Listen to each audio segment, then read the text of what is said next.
izamuka ya mituweli mwebwe nta mbogamizi mwahuye nazo? ntago zabura. mwarebye ku rutonde mubona ko muzajya mwishyura amafaranga angahe ku munyamuryango wanyu umwe?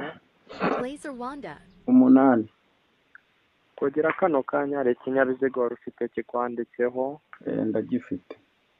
hari akazi mwari mufite muri leta? kubera iki uri kumbaza ibyo byose? ni ukuvuga ngo turi kubadekara tubabaza ibibazo bitatu kugira tumenye uburyo tubaranya tubadekara ahuye n'ubushobozi mufite mwajya mwishyura. Nta kazi nkora muri leta ndikorera. mwari muzi gusoma ikinyarwanda neza tubarebera urutonde rw'icyiciro cya make kiba aricyo tugiye kubadekara tubashyiramo? Sori uvuze? mwari muzi gusoma ikinyarwanda neza?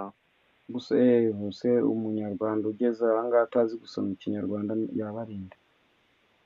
ngaga ndeka akanyenyeri 8 7 6 urwego wemeze nawe tugufashe. uranyemerera ibintu tugiye kuganira nawe mbiri coding?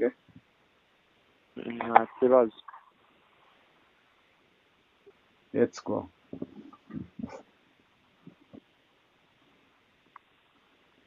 Hello? uretse gato. Okay, twagiye. akanyenyeri 8 7 6 urwego wemeze. wemeje?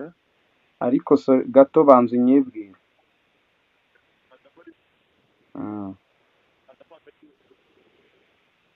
urabanza unyibwire. nakuvuga ngo njye banyita Ishimwe Patrick. Ishimwe Patrick, ko mbona atari yakubaruye kuri ino nimero se? tubwiye ko mbona aya mazina atari yakubaruyeho kuri ino nimero. iyi ngiyi niyo turi guhafashisha abakiriya, iyi ngiyi ntabwo yanjye ibaruyeho nyirizina. cyangwa iyi ngiyi niyo mutekeraho imitwe abantu? teka ikibuno cya nyoko mu isombe. aswera nyoko kibuno cya mama wawe. mushaka uturimo tw'amaboko we mabere. inyanya kakakubera imbimburo si kubera umutaraba.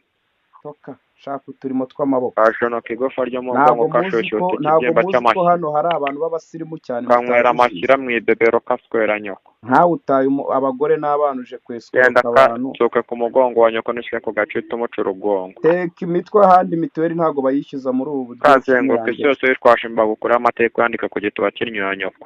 cyakoze uzi gutukana. gature kwa nyoko k'umuderi w'amabyi. uzi gutukana bro, baguha igikombe.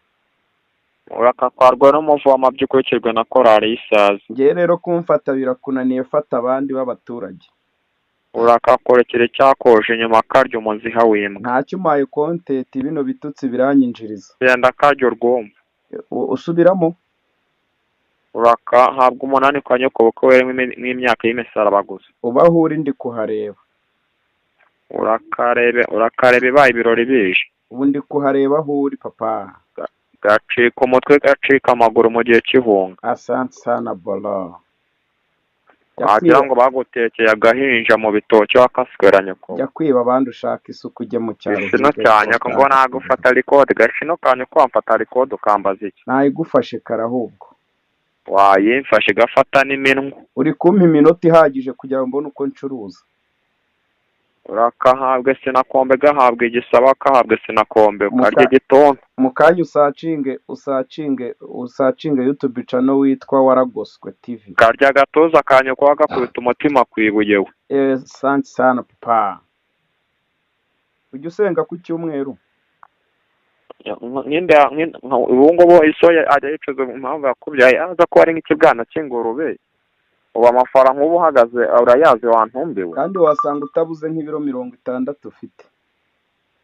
agashino kanye koto kanikorera abantu kasweranye ko kumara umwanya wanjye ugatuba kanye. Jya kwiba abantu. Blazer Wanda.